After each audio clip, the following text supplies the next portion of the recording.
Je m'appelle Lucas, je suis coach sportif, je suis collègue de Flo. Je pratique depuis plus de 9 ans les arts martiaux, ceinture noire 2e stade des valeurs, c'est comme les Dan, de Wajutsu, donc c'est une méthode de Jiu-Jitsu traditionnelle, un art martial de self-défense japonais. Et je pratique également le Krav Maga, donc je suis ceinture bleue.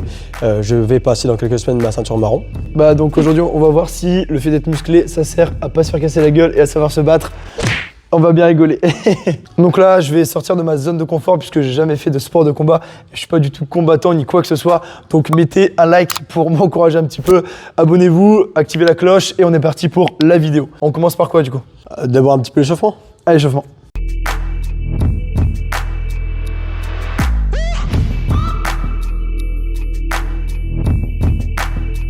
On voit tout de suite la souplesse de hanche. Pour la Flo, ce que je te propose, parler un petit peu de Krav Maga avant, que je t'explique un peu cette discipline. Ensuite, je te montre quelques petites techniques de Krav Maga. Et à la suite, on met les gants pour se taper un peu dessus. Restez bien jusqu'à la fin. Lucas, c'est quoi le Krav Maga concrètement? Le Krav Maga, c'est une discipline israélienne qui a été créée par Emil Schneinfeld. C'était un pratiquant d'arts martiaux de base et par des retours qu'il a eu par des militaires ou par la rue tout simplement. Excuse-moi, je savais pas que tu allais dire le nom du gars, ça m'a fait rire. C'est une discipline qui va regrouper beaucoup d'autres disciplines martiales et de sports de combat, comme la boxe, comme la lutte. On peut travailler vraiment avec des armes, c'est vraiment la spécificité du Krav Maga. Un bâton contre un couteau, contre un revolver, contre évidemment des attaques à main nue, contre des saisies. Donc ça veut dire que si je t'attaque là maintenant, tu sais te défendre? Il y a moyen, normalement. Hop. Il m'a eu. Pour commencer, ce que j'aimerais bien faire, avant de te montrer une technique, j'aimerais t'attaquer comme je le souhaite et qu'on puisse voir toi, de façon réflexe, comment tu te serais défendu sans avoir la technique. Ok. Est-ce que ça te va? Allez. Ouais. Et après, si la technique n'a pas été bien faite, je te montre comment c'est mieux de se défendre. Ok, de toute façon, moi je suis tout ce que tu me dis. Allez. Et j'exécute.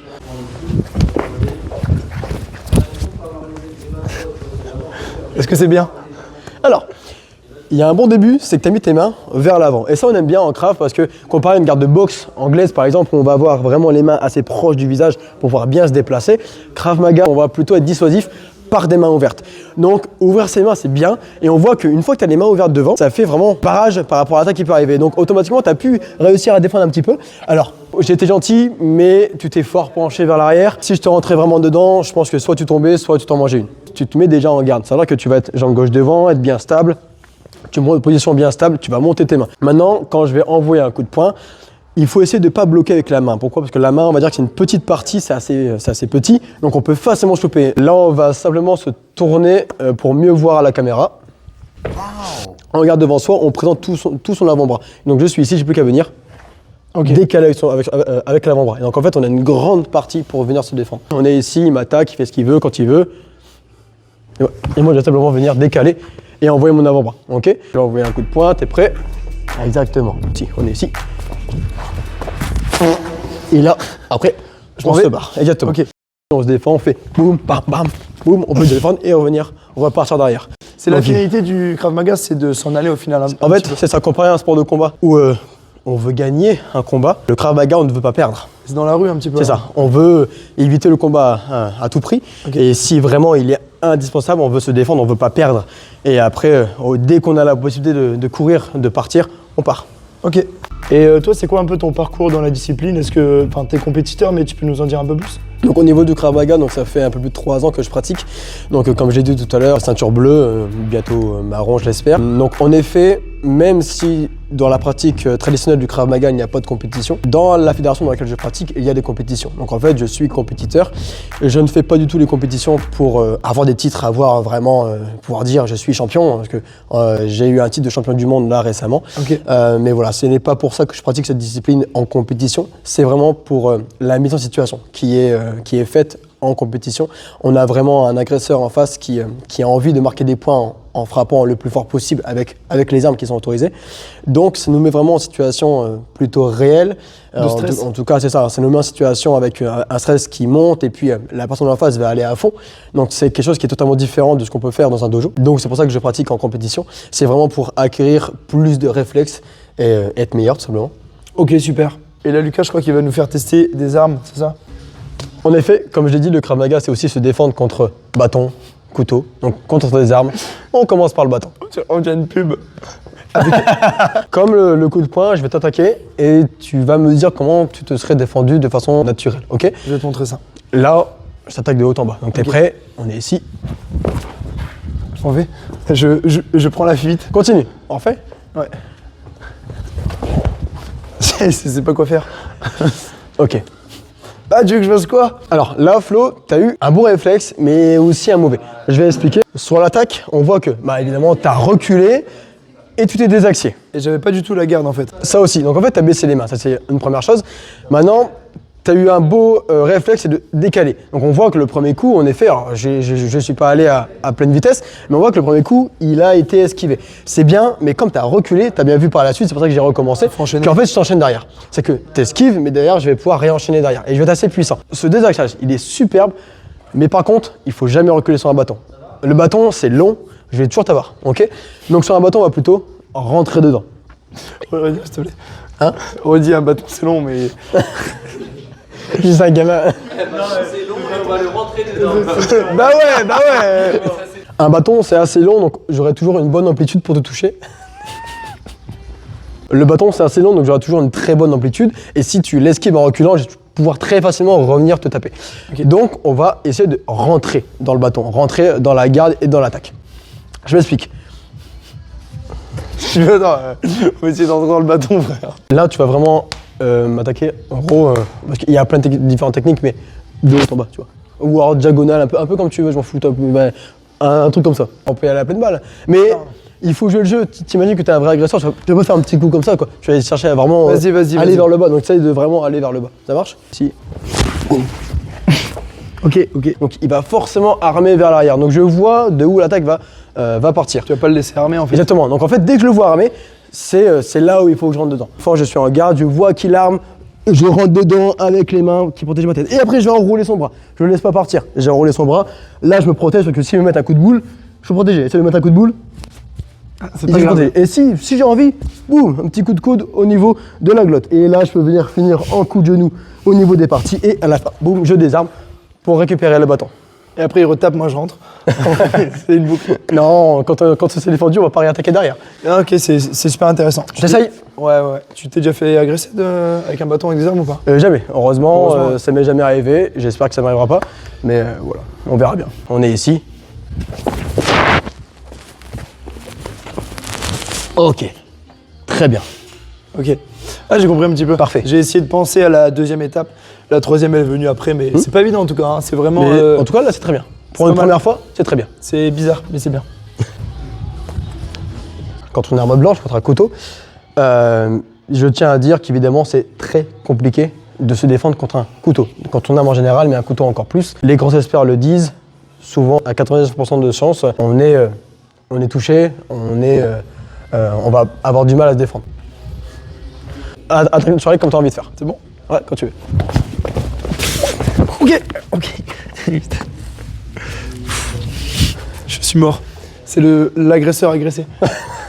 Ah, c'est impressionnant comment ça va vite. Et encore là, tu le fais à quoi? À 30%? Après voilà, il faut penser que de base on irait vraiment mettre un point de pression sur le coude, que là Ça je peut fais casser, doucement, en fait. évidemment. Bah, le but c'est que si vraiment on voit qu'il veut résister, ça peut être une possibilité. Ok. On va chercher à maîtriser pour pas casser le coude, mais si on a besoin. Ouais, si tu sais que le mec il va Voilà, revenir on à la peut, charge on ou quoi, peut, au bout d'un c'est moment, ouais.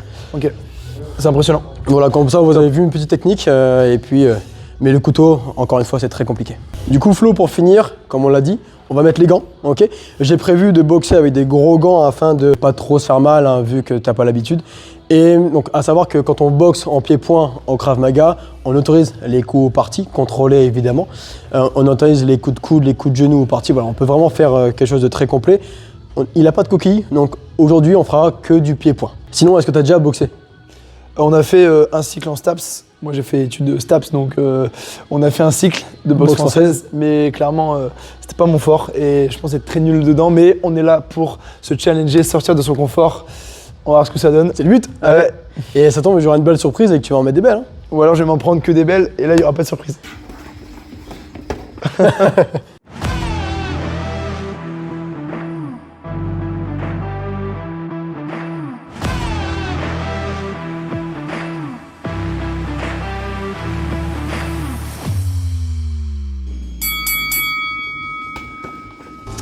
Ok, donc petit débrief à froid de ce combat. Bien sûr, c'est pour rigoler, vous l'avez bien remarqué, on n'est pas forcément hyper sérieux. Surtout Lucas qui boxe de manière assez légère par rapport à ce qu'il peut faire, bien entendu. Il m'a quand même bien ménagé et en fait, moi, ma principale difficulté, on va dire, c'était d'aller vers l'avant. Puisqu'en fait, j'ai plutôt tendance à me protéger plutôt qu'à frapper et je sais pas trop quoi faire en fait. Donc je me mets le corps en arrière, je suis pas bien placé et bien sûr, ça crée des brèches, on va dire, pour mon adversaire. Mais en tout cas, c'était très intéressant de découvrir cette sensation de se mettre face au danger, on va dire. Donc là, je me suis bien fait mal à la cheville, comme vous pouvez le voir. Mais là, ça va un petit peu mieux. Mais sur le coup, j'avais quand même bien mal. Donc je vous laisse regarder tout ça.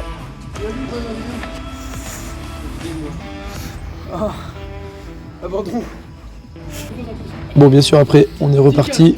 On n'allait pas s'arrêter là. Et comme vous allez le voir, ça a été assez compliqué, encore une fois.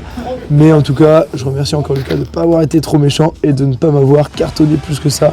Parce que clairement, il aurait pu largement, comme vous pouvez le voir sur les ralentis, notamment.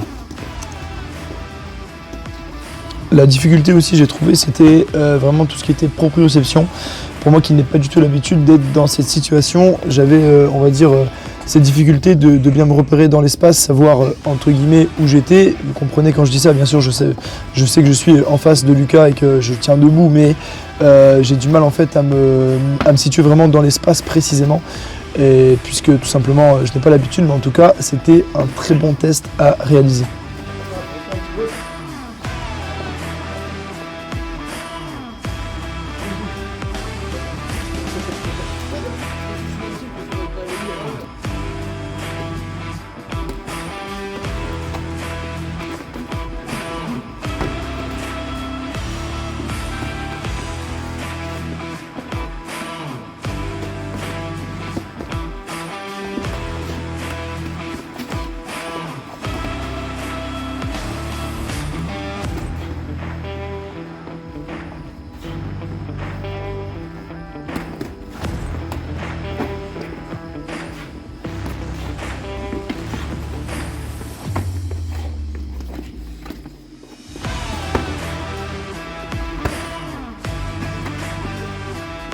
Allez!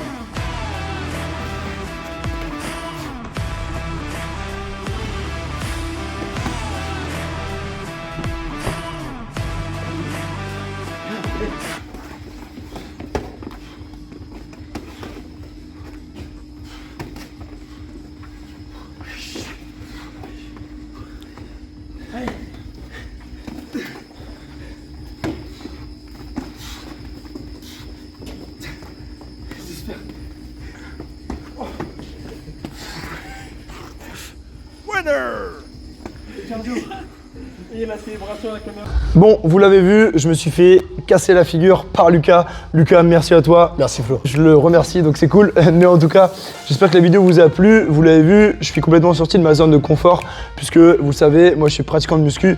Et là, clairement, on était sur un terrain inconnu quasiment pour moi, avec du stress aussi, avec des attaques de l'imprévu. Bref, tout le contraire de la muscu. Donc j'espère en tout cas, Lucas, que ça t'a plu. Qu'est-ce que t'en as pensé un petit peu? T'as bien aimé tourner cette vidéo? Franchement, c'était vraiment bien. C'était cool de pouvoir te montrer un peu le Krav Maga, de boxer un peu avec toi. Je tiens à dire que pour quelqu'un qui n'a jamais pratiqué de boxe ou très peu, tu ne pars pas de zéro. Je veux dire, tu as une bonne garde, tes mains ne descendent pas. Et ça, c'est quand même un gros point fort. Donc franchement, bravo à toi. Pour un non-pratiquant, c'est vraiment très très bien au début. Je lui donnerai son chèque après la vidéo. Non, plus sérieusement, c'était vraiment cool aussi de mon côté d'apprendre, de partager. On est dans le positif, comme vous l'avez vu.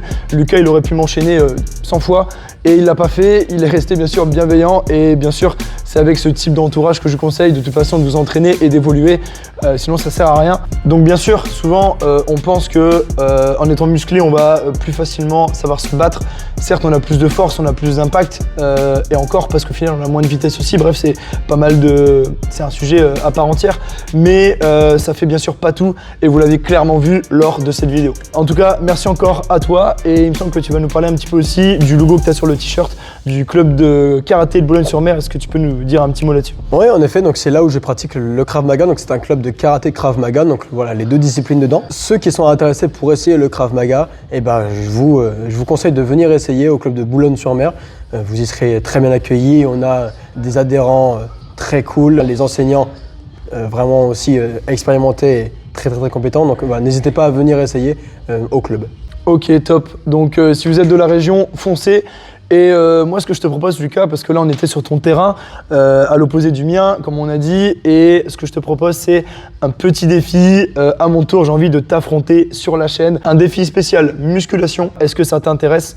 Carrément, donc ce serait quoi comme défi? Alors évidemment, on va pas te demander de soulever lourd, c'est pas ton but, c'est pas ce qu'on te demande dans ta discipline, c'est pas ce que tu fais non plus. Mais étant donné que tu fais de la musculation dans une optique de prépa physique, ce serait plus un défi avec du poids de corps, avec peut-être des pompes, du gainage, etc. On va dire des mouvements et des qualités qui sont nécessaires pour un combattant. Est-ce que ça te dit? Eh ben écoute, ça me va, c'est très bien, parfait, super. On prend le rendez-vous sur la chaîne. Avec grand plaisir. Super, donc pour ne pas rater ça, bien sûr, abonnez-vous, activez la cloche de notification, likez cette vidéo si elle vous a plu, n'hésitez pas à commenter pour nous dire d'avance qui pourrait gagner ce défi. Bien sûr, ça va être dans l'inconnu. Et nous, on se dit à très vite sur la chaîne. Merci à tous pour votre visionnage. Ciao.